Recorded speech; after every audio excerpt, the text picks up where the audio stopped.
Hello, everyone. I'm Harshita Tyagi, Senior Correspondent, FinancialExpress.com. Today, we have with us Mr. Unmesh Sharma, Head of Institutional Equities from HDFC Securities. First of all, welcome and good afternoon. Thank you for joining me for this conversation today. So let's just jump straight to the first question.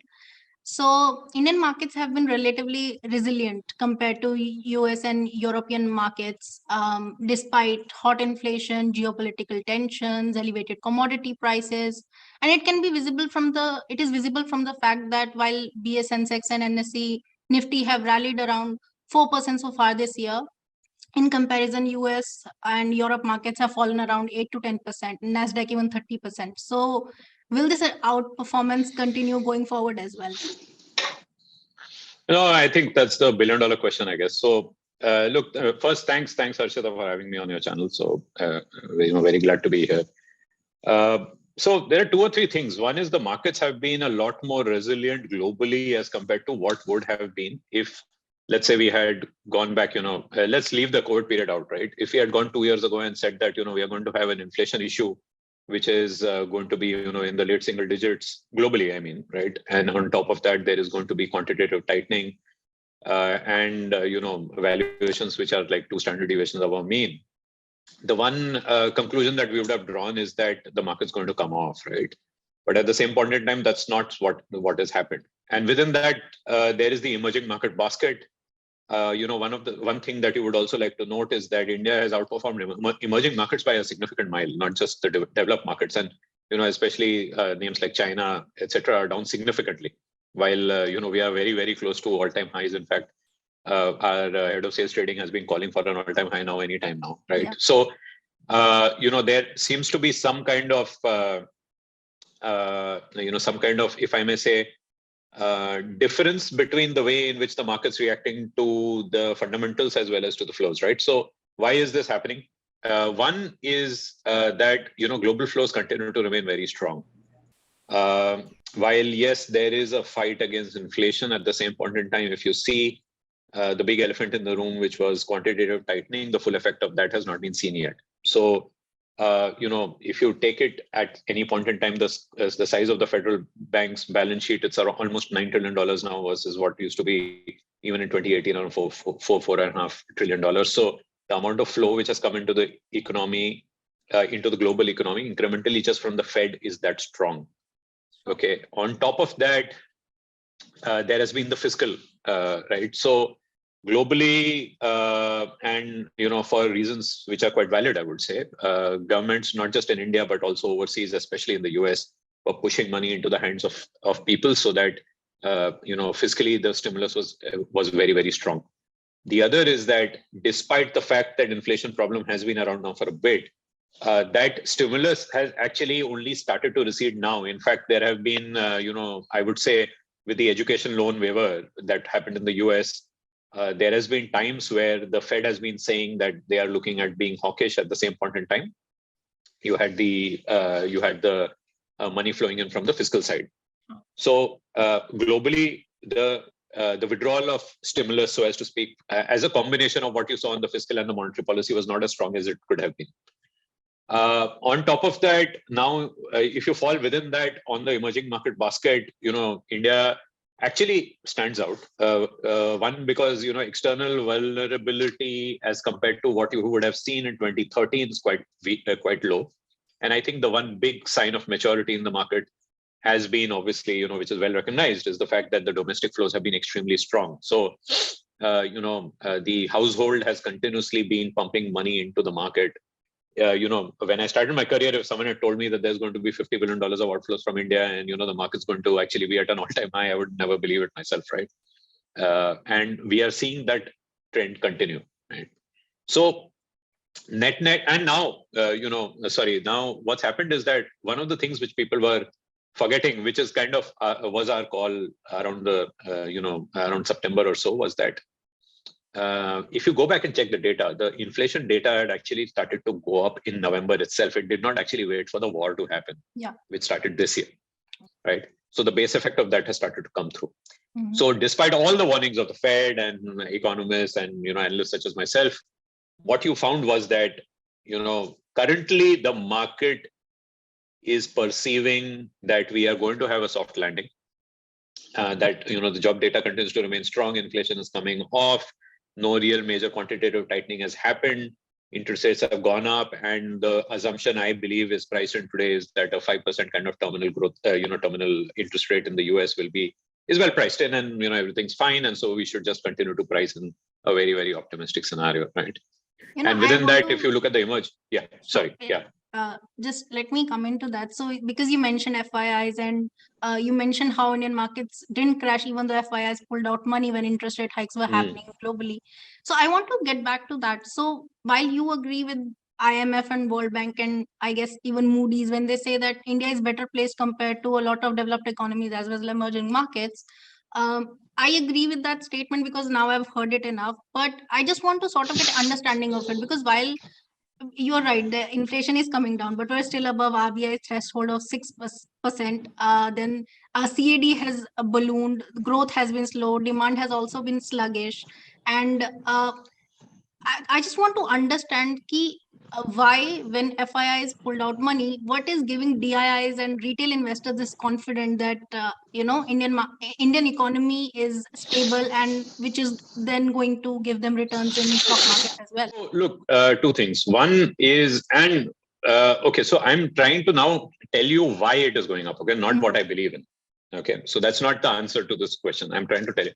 So one is that, there are two types of investors in India, right? One is the FPI and then the domestic. Even within the FPIs, you will see that the selling has kind of slowed down. In fact, now there is buying going on the last few weeks, right? Yeah. So the way in which the FPI thinks about it, and then there's the DI. Okay. So the way in which FPI is thinking about it is the fact that you look at the emerging market basket. Okay. India is a 14.5% kind of weight. Let's say 15, right? Just for simplicity, 1/6 of it is India. Currently, with the ongoing lockdowns in China, which is more than twice the weight. Okay. Where do you move your money, right? And then there's the geopolitics of Taiwan, which is another big weight in there. So, and then there are the commodity consumers. And then there are the smaller markets. So India as a top 3 market in that, now I think it is number 2, but let's say call it a top 3 market.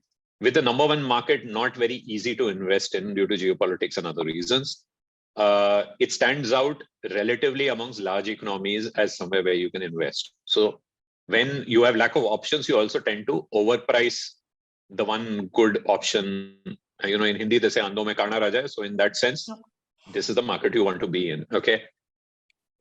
Vulnerabilities are there. There's no doubt about it. But everything in that sense is looked at from a relative basis. Okay. So is external vulnerability there? Yes. Answer is yes. Export data is quite scary. I feel the inflation is quite scary. But, in India, 7% inflation doesn't shock you as much as a 7% inflation print in Great Britain, for example, right?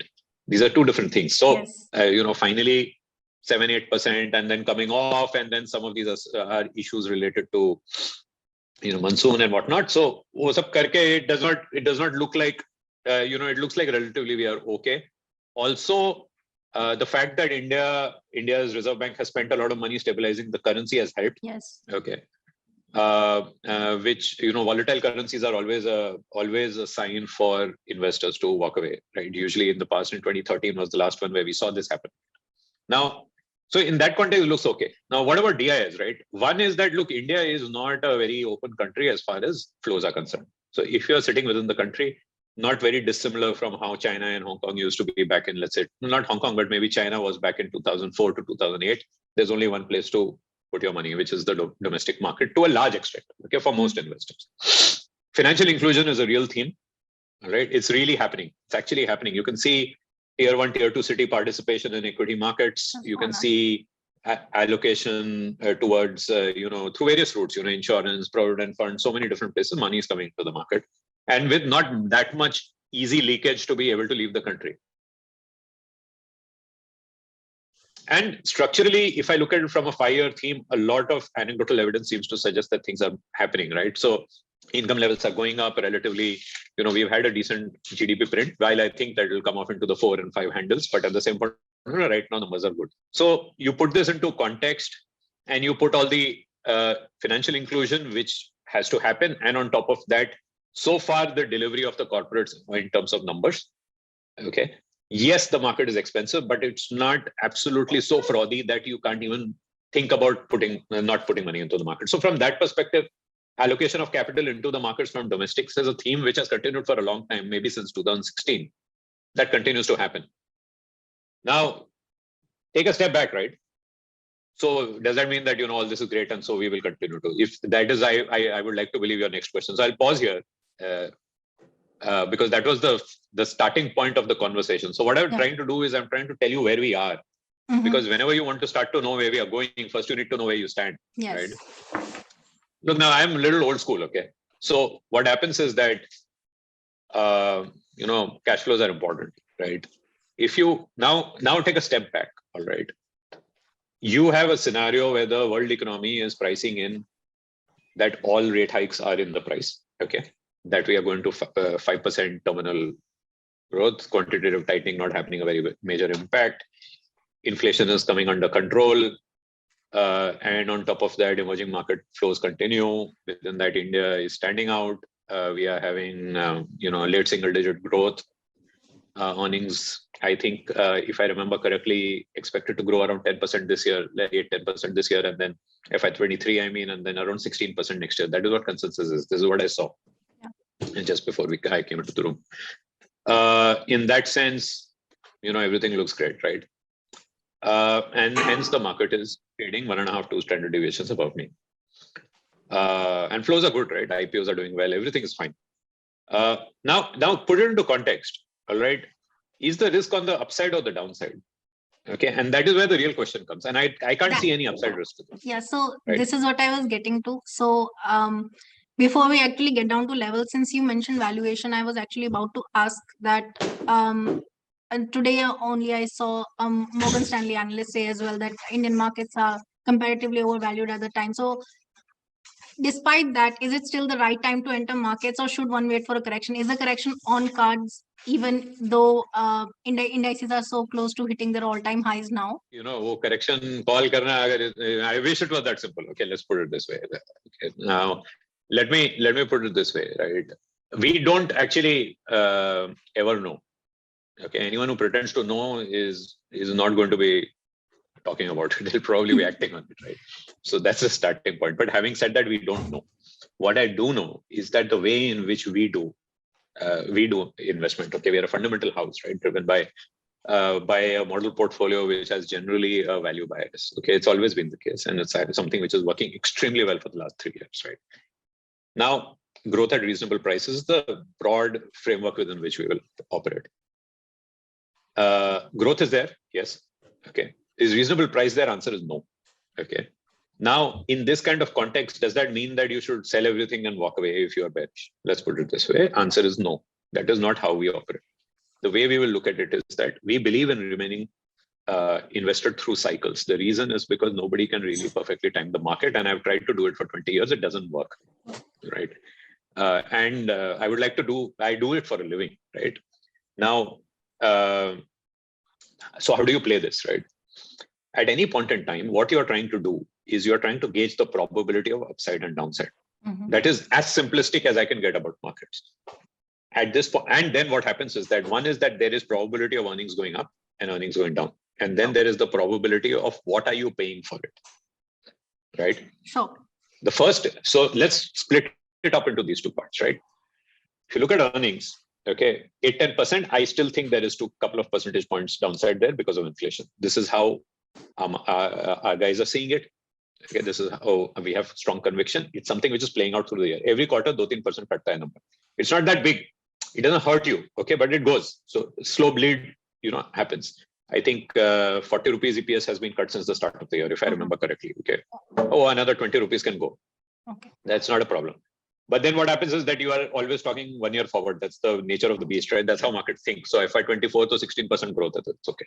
You split it down, what you will realize is that it is basically hinged back on the same issue, same standing point. It's on the same ground on which the market's valuation is concerned. Okay. Are there upsides? Of course, there can be upside. Banks could surprise us positively. You could see some growth estimate come forward, but where will it come from, right? So if you look at what is happening, is that we may find ourselves as we enter 25-24 with an economy where the economic numbers are coming in the 4 and 5 handle. Okay, I'm talking about real GDP growth. On top of that, there is an inflation issue, which may be coming under control, but will still remain excess of the comfort band of the RBI, which there is fair conviction on that. In that context, if you have 5% growth and 6%, 7% this, you are talking about 12% nominal growth.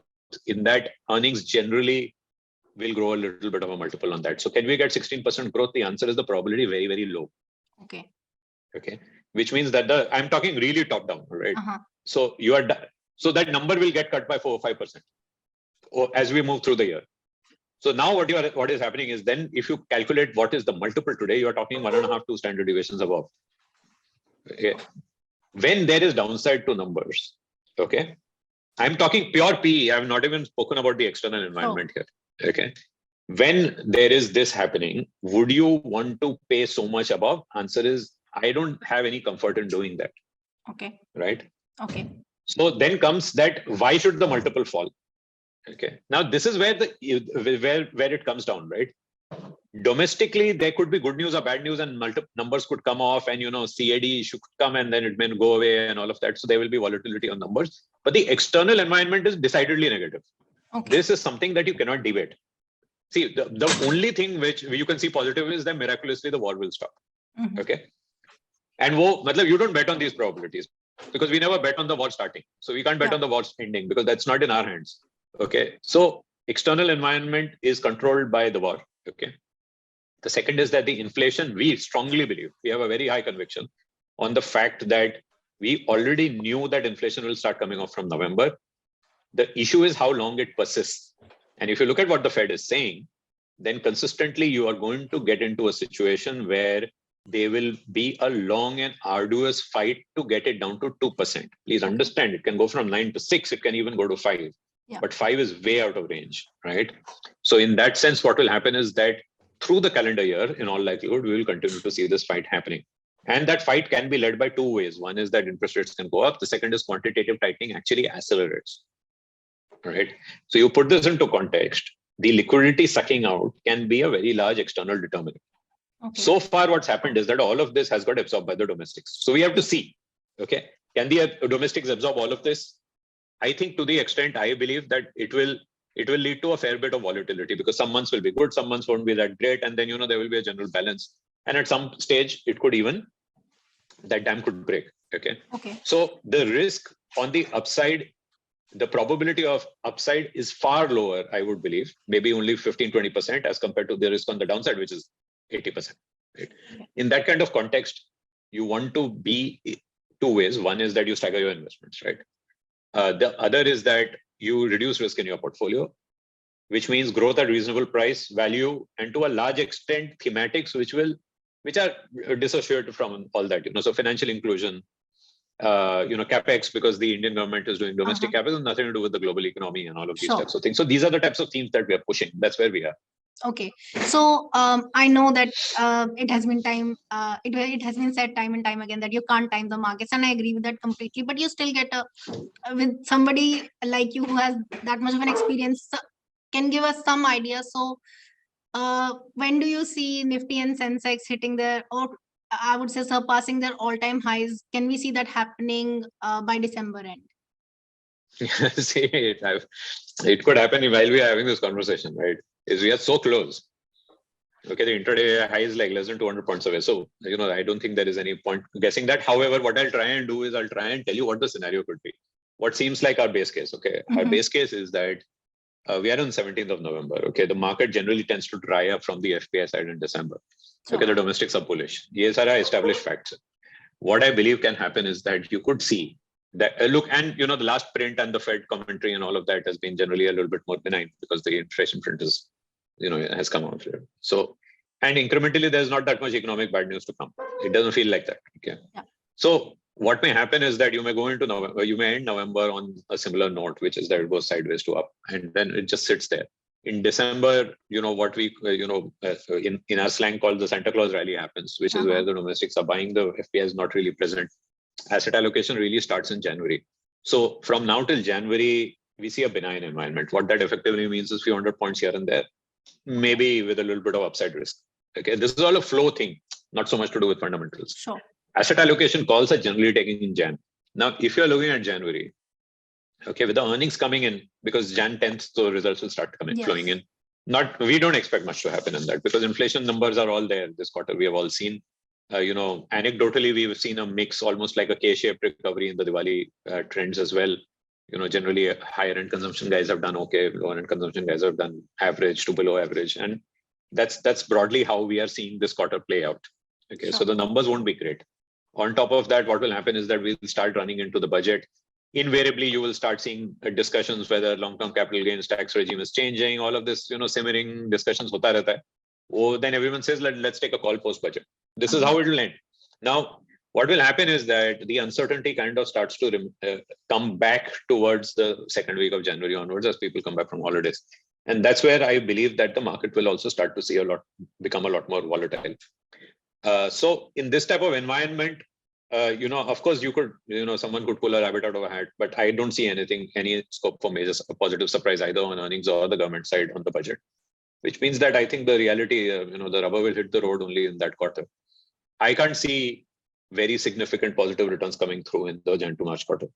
I believe that Jan, we will start on a fairly uncertain note with a reasonable amount of negativity in the market on the earnings as well as on the multiple side going into the first at least 3 to 4 months of the year. And then let's see how things settle. My feeling is that is when it will also become a lot more apparent that yes, inflation has come off and will continue to come off. But at the same point in time, it is not something which is now, it is still proving sticky. So the fight is going to be a long one, is something that will get established as a truth. The Fed is already saying it in words. Okay. If you read what Mr. Powell is saying, or, listen to, what I call his masterclass, right? Where, where he does his, you should, I urge everyone to take some time off and listen to how he communicates on this in the press conference immediately after the Fed meetings. Sure. And you will find that actually he seems to be a lot more concerned, and I'm actually on the same page on this.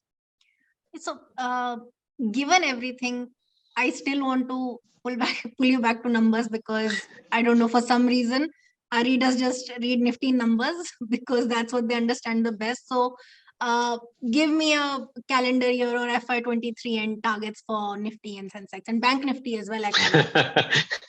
Yeah, no, Bank Nifty, so I can't even fathom a guess. I don't even look at it, honestly.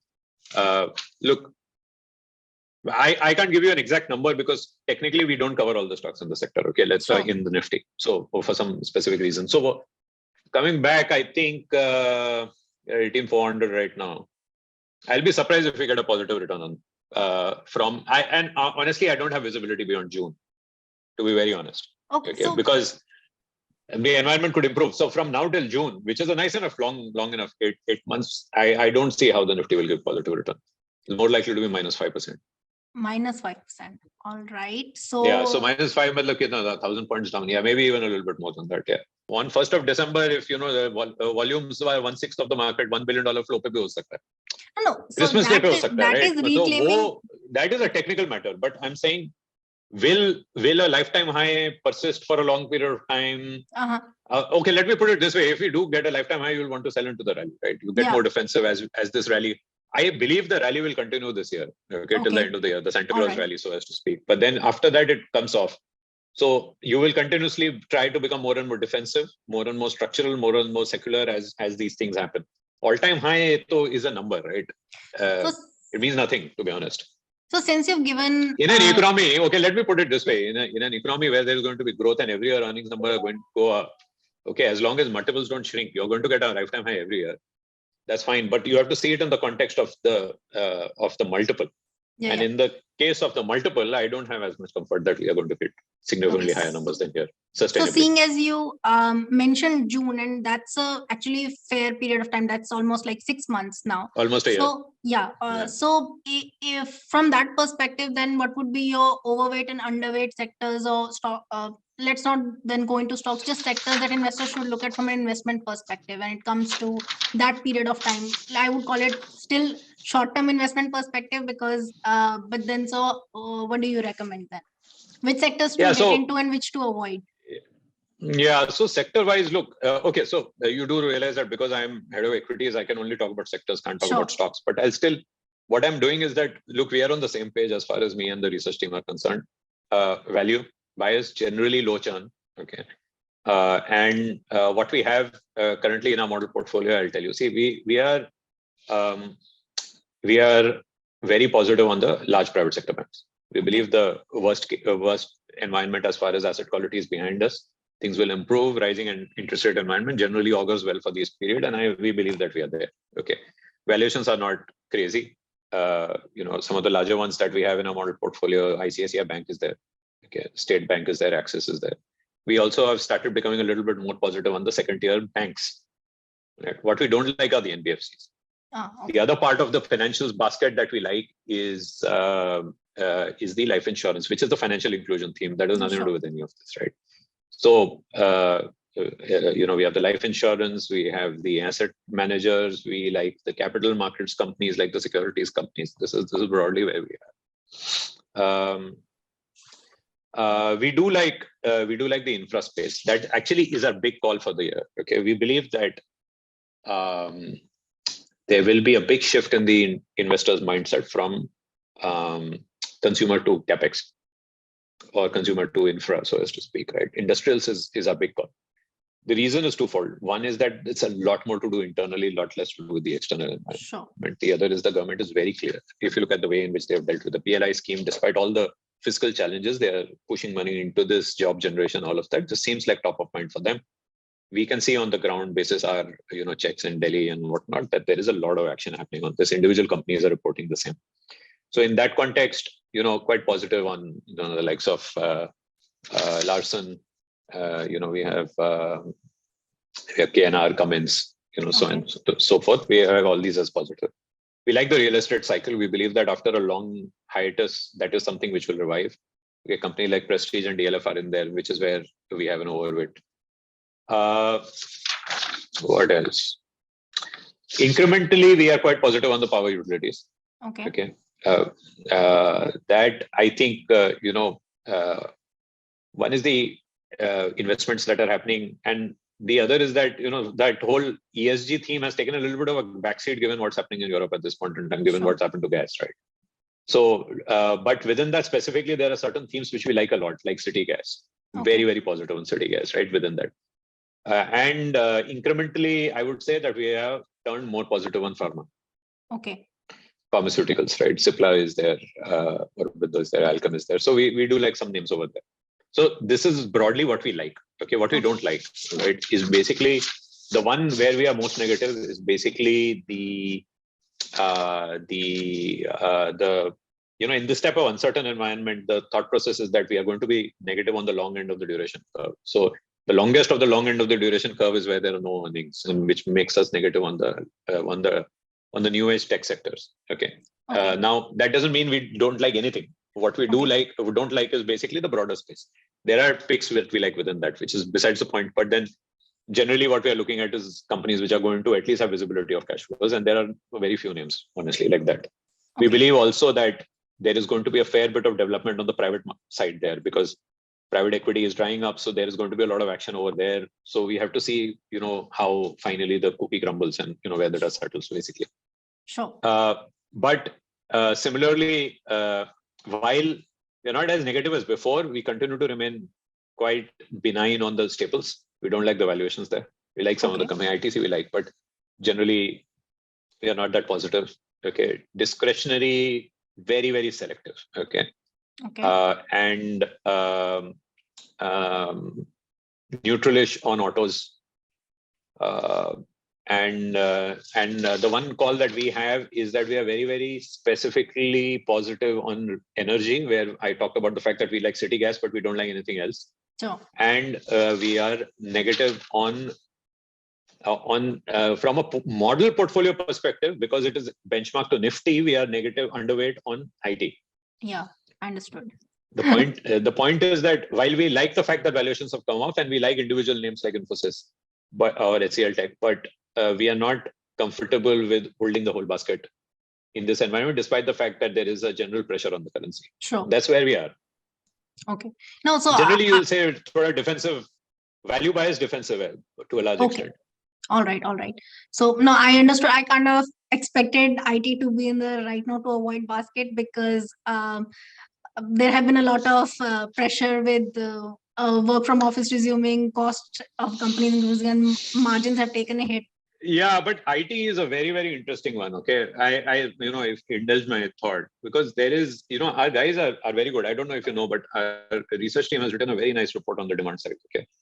Of course, there is uncertainty on Europe and all of this, but generally, if you see, the IT sector has done three things phenomenally well. One is that there was a lot of people who had written them off for being lower on the value chain. They've really moved up the value chain extremely well. Right. The second one, where, I think to a large extent, at some point in time, we'll turn a little bit more positive, where I believe we are going to see positive surprises on the wage cost. I think, see, whatever is happening in the new age tech sector is also going to trickle down there. Now, how does it relate it, right? See, finally, the talent pool is that much, right? Sure. Okay.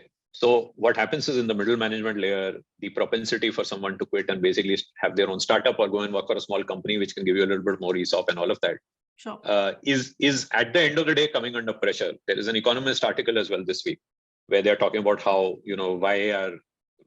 there's no money, so there's no hiring, right? And it's gone the other way. Simple hai. Well, actually, you can talk about it in a lot of flowery English, but the fact of the matter is that incremental flow into the startup ecosystem not happening is a good thing for the Indian IT services sector. Is it something which will give you a game changer in one quarter? Answer is no, it will happen gradually. It will basically pull down the wage costs and that type of thing. So, yes, there is some demand uncertainty on Europe. Okay. But at the same point in time, structurally, at some point in time, you don't want to be completely out of the space as well. Sure. Because you may be missing a lot more underlying large theme playing out. Okay. All right. So thank you so much for your time. Actually, this was pretty insightful.